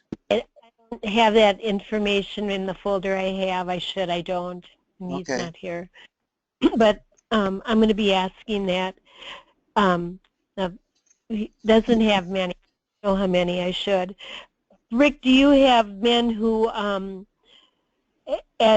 who no longer are successful on Lupron attend? Do you hear about these men through these calls throughout the month? We've got a bunch of guys. We've probably got 5 or 6 guys on the call right now who fall into that category. Let me see. 1, 2, 3, 4, 5. We've got at least 5, 6. We've got at least 5 or 6 guys on here. So if you got a question, go ahead and ask them. Well, not anymore right now, but down the road, if we do, it sounds like we're in a good spot, right? Yeah, we have a lot of guys. We have a lot of guys who are what's called castrate resistant, which means that Right, the that's the word, Lupron right? is no longer effective for them. That doesn't mean to say you stop the Lupron, but the Lupron alone is not doing the job. Right. And we have, you can almost be guaranteed that there's going to be anywhere from 3 to 10 guys that fall into that category every time we have a conversation here. Okay. Okay, thank you. That was my question. Thanks, guys. That's a pleasure. And Sherry, don't forget we got a caregivers call tomorrow if you care to join us. Okay, I'm coming. So again, that allows me to make a promo. So for any of you that have caregivers, and most of you do, and most of them are very, very important in your life, like Lisa is for Frank, we recognize that they don't get supported anywhere nearly enough, and that they have their own frustrations with the patients, with the people that they're giving support to, but it's very hard for them to express those frustrations to the patient because the patient's not well, and you're supposed to be there giving them care. And so we felt it would be really important if we could provide a support group for those people, those caregivers. We also recognize that the issues are pretty similar no matter what the cancer is once it gets to a more advanced stage. So we created a virtual support group for caregivers of any type of cancer, stage 3 or stage 4. And that's what we're going to be holding tomorrow. We hold that twice a month at different times. You can always, if you're more interested, you want more information, send me an email and I'll link you in. We have an absolutely terrific moderator, Renata Lauers, who just had another piece published in the Philadelphia Inquirer and who has been asked to speak at a big conference at Stanford. She's been selected for a lot of people, and her goal in life is to get better support and better care for the caregivers themselves. She was one, and so she understands the issues. So anybody that's interested, our call is at 7 o'clock Eastern tomorrow. You can work that back to wherever you are in the country, and you join it just the same way you join this call. And it is for caregivers, so everybody's welcome. 7 o'clock p.m. 7 o'clock, yeah. So you're on you're on Mountain Time there, aren't you? No, we're on California time. Oh, you're on California time. So it would be at 4 o'clock. Okay. It would be at 4 o'clock your time, Frank.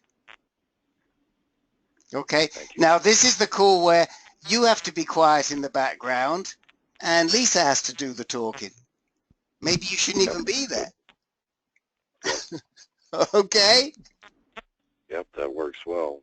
Okay, you can step out the room so she can tell us what she wants to tell us. And by the way, I'm helping co-moderate that call because this is new to Renata doing these calls, and actually the second call in the month on the 20th, I'll be moderating it because Renata is getting taken to a very fancy restaurant and she can't change that now. But I just want to say that anything that's said on that call is confidential. It's also a reason why we don't we don't put the recordings of those calls up. You know, I don't run between different places between the two calls, using one information for the other, etc. So, okay. The last thing I'm gonna beg your indulgence here, and we're not going to be able to do the round robin we usually do, because the last thing I really want to talk about today because a lot of you have been seeing it and reading about it, is the bipolar androgen therapy, sometimes referred to as BAT or BAT. I want to be sure we touch on it because we have somebody on the call who's been doing it, and we'll come to him in just a moment. But let me just say a quick word about what it is. If you don't know anything about it, it's been showing up on all of the blogs over the last 2 or 3 weeks because there was a big article in the Telegraph, the Daily Telegraph in the UK. There was another article in so there was something on Fox News. It's something that we've been talking about here for a while because we've been aware of it. It's been offered to at least a couple of our guys who are at Johns Hopkins, or it's been considered as possibilities for a couple of our guys who see doctors at Hopkins. And Frank Kelly, who's on the call right now, huddled with his medical oncologist, and they decided they would try it, and they got hold of Mike Schweitzer at Seattle Cancer Center to find out exactly what the protocol was, and we'll find out from Frank how's he been doing on it. The last time we spoke to Frank, he just had a big shot of his first big shot of testosterone, and he was not responding the best to that. The idea behind this therapy, and by the way, you don't stop the androgen deprivation therapy. You continue on whatever it is you're on, Lupron, Firmagon, Zoladex, Eligard, whatever it is. But the idea is that this flooding of testosterone into your body resensitizes the androgen receptors. And so when you come off of the extra testosterone, you then start taking one of the more advanced anti-androgens, either Zytiga, abiraterone, or Xtandi, enzalutamide, and hopefully you get a result. And they found in the trial that they're doing with 47 men at Johns Hopkins, and I think that also includes some men from Washington. I think there are 2 sites.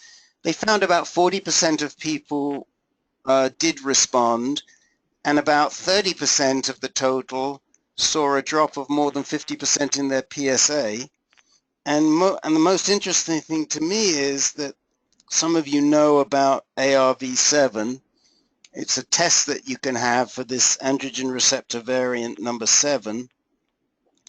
And if you show and you're positive for that, it means that you're probably not going to respond to enzalutamide or abiraterone, Xtandi or Zytiga.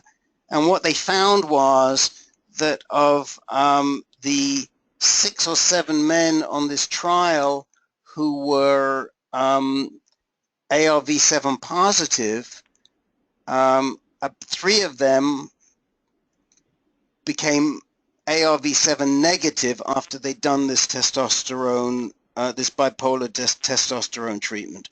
So Frank, why don't you tell us how you're doing on the BAT?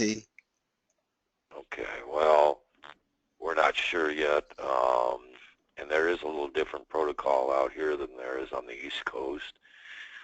I'm getting a shot of testosterone, which lasts maybe a week and a half. At the same time, I'm taking etoposide. I'm not coming in after the shot wears off and taking another chemo drug. The etoposide is a chemo drug taken by mouth. So it's a 28-day cycle. You're 14 days on the etoposide and then 14 days on nothing because the testosterone has already gone through you.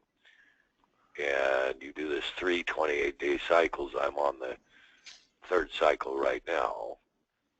According to my oncologist, once you're done with the 3 cycles, if it works, they only give you testosterone shots and not the etoposide with it. Now, hopefully my oncologist doesn't have it backwards where you're supposed to not wondering about this, whether or not you take the chemo drug after the 14 days, but I'm taking it concurrently with the 14 days of testosterone. I'm one of those with very low PSA, got a lot of Mets in my bones, got down to 0.2 on Lupron, and then within 6 months, 9 months, failed Lupron, and went on Xtandi, and they never got back down to 0.2, got down to about 0.3 or 0.4, and then it failed me too, and started rising. So I think the last test I had was 3 point something. When I started this, it was 1.2 or something, and then after the first dose, and they took my PSA again, it was 2.2, so it had almost doubled in a month. And my last reading was 3.8, I think. So it was almost a doubling again, not quite, maybe 50, 75% on the second round. So I'm not too hopeful about what the third round will do, but meanwhile I got another 2, I'm just off the etoposide as of tomorrow, and have 14 days between then and when I go back in for a PSA and a CBC and the rest of the blood tests. So the East Coast protocol, I gather, doesn't use the chemo drug. It's using the testosterone. So there's a difference between the two studies. And like I say, I'm not sure whether or not he's got it mixed up and I'm supposed to take the etoposide after I finish the So the East Coast is giving you testosterone, and then when you're done with the testosterone, it's giving you either Zytiga or Xtandi. Okay. And the idea is that if you, the idea behind that is that the testosterone has woken up the androgen receptors enough and may have killed off this variant that the Zytiga or Xtandi starts to work again. Okay, well, we're doing it the opposite because we're doing it concurrently. Right. And you say that your PSA has risen from about 1.3 when you started to about 3.6 right now? 3.8, yeah. 3.8. And that's in 2 months. Yeah. And I am one of those with a low, I've always had low PSA. The highest it ever got was when I was first read, which was 7. Oh, the second time it was read, it was 14. But since then, it's always been down below 3 or 4. Mm-hmm. In fact, this is the highest reading I've had since I got down to the 0.2 originally. Now, how like I say, how are you tolerating it, Frank? Because when you first started, it was not good. I remember we talked to you that first week, and you were feeling really crummy with it. Well, I've got a problem eating, which is why this starvation thing comes into play too. My taste buds have gone like they do on Xtandi or anything like that, so everything tastes like sawdust. And the other night I had a really good meal, but something was in the meal and I immediately threw it up after the meal. Oh man! And that was a couple of days. Yeah, we had pork or beef tenderloin and mashed cauliflower. And there's been something in the mashed cauliflower set me off. But that was only 2-3 days ago, so I'm just now recovering, kind of putting stuff back in my stomach. And the effect of the etoposide seems to carry. You're just through the month of the 28 days, and you start getting your taste buds back, and things start tasting decent, and you can eat, and then all of a sudden you're back on it again. Right. The nice thing is there are only 3 rounds of it, and then we can see where it goes from there. But yeah, well, none of this stuff has been very good for me. So, I mean, I'm down to 110, 11 pounds, and I'm a little guy, normally weigh 135. That's a pretty good percentage weight loss. How's the acupuncture working out for you? It didn't do much at all. When I was down at Canyon Ranch, we did acupressure, and that actually did wonders. The acupuncture, it got rid of a little bit of the hot flashes. I did, I think, about 8 of them. It didn't really help with the bone pain. It didn't help with too much of anything I could see. And then my insurance cut me off of it because they only were going to pay for a certain amount of it. I found, you know, if I can afford the massage parlor, the acupressure was wonderful. When I was down at Canyon Ranch, that's all I did was floating pools and acupressure and sleep, and felt pretty good, good appetite and everything. So I guess, I don't know, that's probably as much as I know about what's going on with me right now. I'm concerned it's not working though. Right. So I don't know what we do next, and coming up with some kind of experimental this and that, and I'm kind of tired of all the experimental this and that because none of it works on me anyway. Doesn't seem to. You know, it might be, I just want to say one thing and then I'll just throw it open, but it might be time, and I know you've done it before, but it just changes. It might be time to send another sample down for analysis to Foundation 1, Frank. Well, we had a lot of problems with that. They couldn't find the tumor the first time. The second time they mislabeled the box or something, so it didn't go through, so it took 3 tries.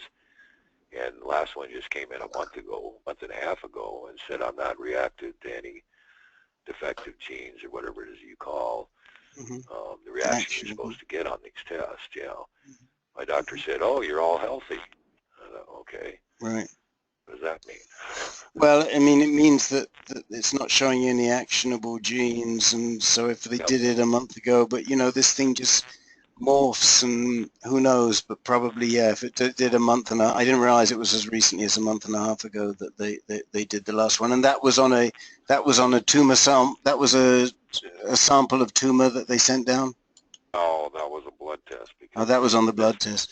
Well, you know, the blood test is nowhere near as good, and if they could find a tumor sample and send that down, that might be something to consider. Yeah, somebody was it Bill that somebody wanted to say something. This is Jake. I wanted to make a comment. Go ahead, Jake. First of all, Rick, Mike Scott from New Prostate put a good summary of it on his site. Yeah, he did. Summarized in easily understandable terms that even I could understand. Yep. And I put a link to it on the Facebook page if anybody's interested. Oh, thank you. But in addition to everything you said, the thing that I got out of this whole study, with the exception of the etoposide, was the high dose. Once you become castrate resistant, your tumors don't depend on testosterone anymore. They can make their own. So the high testosterone shot actually shocks those cells that are resistant, or they can make their own, but they're not used to getting testosterone. They're not used to having it. So a high dose of it shocks them, kills them, and then by the time, like you and Frank both said, by the time the 28-day cycle is over, you're back down to the normal castrate level, and then normal enzalutamide or Lupron or whatever will kill those cells that were not killed by the high doses. So it's really fascinating. It's fascinating science, and it really makes a lot of sense, and it gives me a lot of hope. Well, my oncologist you just reminded me. Basically, that's why you're still on the Lupron, because the Lupron is supposed to come back in and kill it. Right. But I don't know where the etoposide fits in, because it is a different protocol than what they're doing on the East Coast. Right. I don't even really know what etoposide is. All I know is it's an oral chemo. Right. So this is Bill. Go ahead, Bill. So the super physiological doses of testosterone, as the previous speaker just said, kill cells that have upregulated androgen receptor, which is the case for all of us that have been on leuprolide for a long time, for example. And the way it kills them is by blocking DNA replication. And etoposide is a topoisomerase inhibitor. That's an enzyme that's also required for DNA replication. So I think that the logic of adding etoposide into the mix is probably because if there are any cells that continue to replicate DNA, once they come in contact with lesions caused by etoposide, then they're going to die too. So it just makes the whole process more efficient. But the basic idea is that the super physiological levels of testosterone will selectively kill cells that have high levels of androgen receptor, which is what happens to all of us after being on any kind of leuprolide-like drug for a long time. So let me just understand that a little bit better, Bill.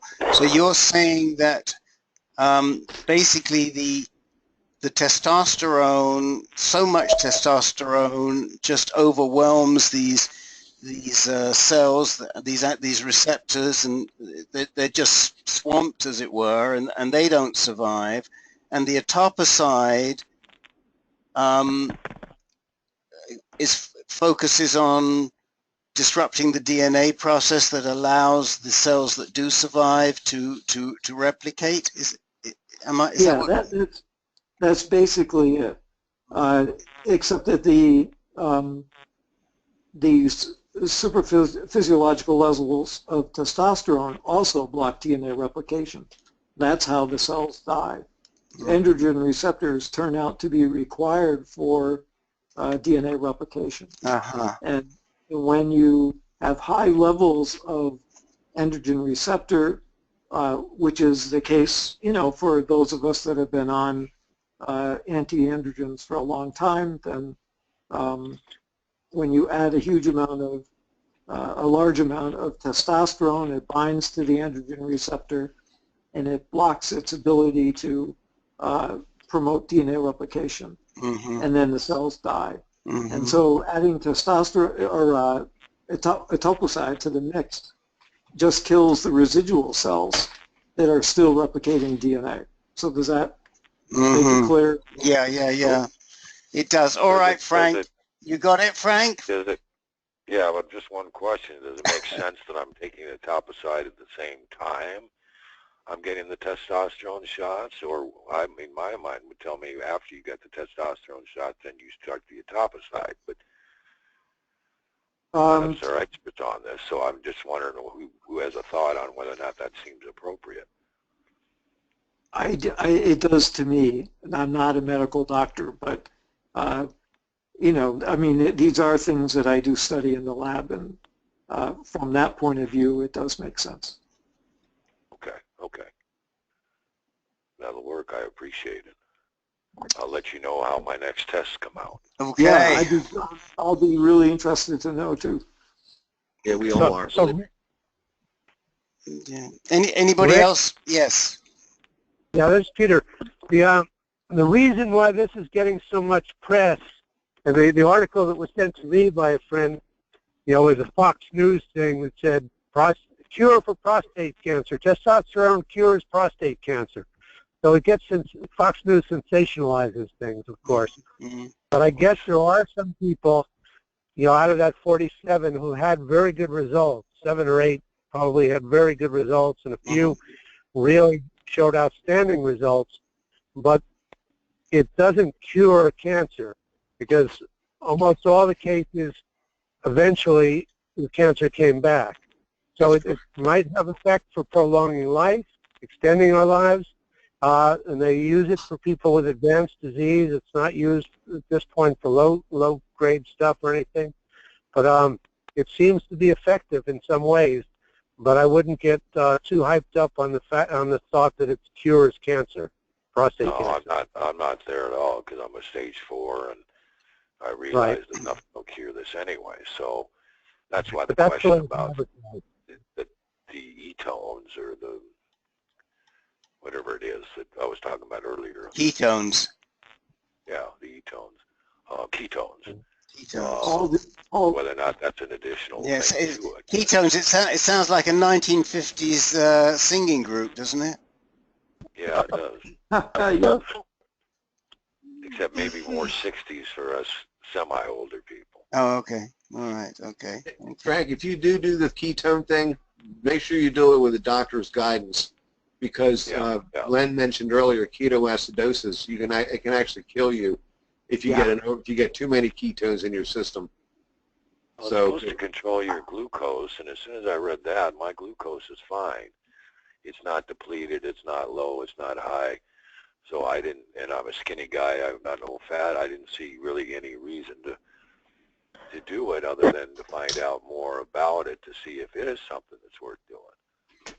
Well, we've talked about metformin on here, and one of the warnings they give you is to be aware of ketoacidosis, because when they reduce too much glucose, you can go to the opposite extreme and have an overabundance of ketones, which can be fatal. It becomes sometimes even worse than diabetes itself. So metformin is an analogy, but that's whatever you do, make sure you do it with a doctor's guidance. Well, they did mention a lot about diabetes, etc. Like I say, they're selling it kind of as a muscle builder thing for people trying to lose weight to go into their local health club and doing all that kind of stuff. So yeah, I didn't. My wife was kind of hesitant too until Rick sent that little article, which started putting it somewhere in place, and I don't know where. And I'm going to talk to my doctor about it next time. Well, I have to maybe take some responsibility here, because I read the stuff on ketones and I was trying to think, how could they be relevant to affecting cancer? And I sort of made that link between what Longo is doing in starving the body and what the ketones are doing. It seems like there's some similarity there, but I'm going to leave that one for Professor Bill to come back to us on. And it's also 7:08. We haven't done the round robin. We almost always do. So I apologize to everybody, but it means you'll have to come back on Tuesday. But I do think that we've had some pretty interesting discussions today between the ketones and the C11 acetate and the bipolar androgen therapy, and the discussions with the two new men. I hope everybody's gotten their money's worth, and I will be I'll be posting this call. For those of you who don't know, I think most of you do, we do post these calls on our website. They're also on our YouTube channel, but we post the most recent calls on our website, usually within about 3 hours. So you can go listen to anything that you heard. If you didn't quite catch it, you can listen to it again. And I'm going to wind us up at running about 10 minutes late. As always, I thank everybody, and I'll be talking to you again on Tuesday. Well, thank you much for the information. Sure. Thanks so much, everybody. Thanks, Rick. Okay, pleasure. Good night, everybody. Good night, Rick. Good night. Good night, everyone. Take care. Bye. Thanks. Good night.